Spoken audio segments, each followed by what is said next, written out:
রে এটা হাত ছাড়া হয়ে গেল। ইস কি করব?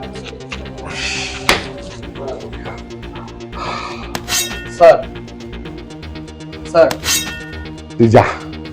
স্যার আপনার সাথে একটা কথা ছিল।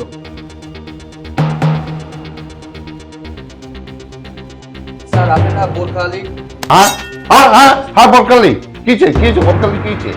আমার ঘরের দায়িত্ব দিয়েছিলেন না, হ্যাঁ হ্যাঁ হ্যাঁ এই যে সে করুন। আর এটা বরকালি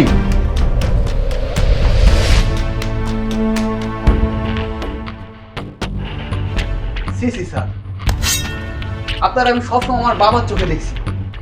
আপনি আমার যে সময় যা বলছেন আমি অন্ধ বিশ্বাস করছি, তাই শুনছি। তাই তো ভাবি মাঝে মাঝে আপনি আমার সকাল 9টা বাজে গিরিল আনতে পাঠান কেন? সারা জায়গা আমি খুঁজে খুঁজে কোন জায়গায় গিরিল পাই না। তার মানে গিরিল আনতে যাই আমি, এই ফাঁকে একটা মেয়ে ঢোকে, তার সাথে হোস্টেল করেন। আপনার কুকীর্তি করেন আপনি।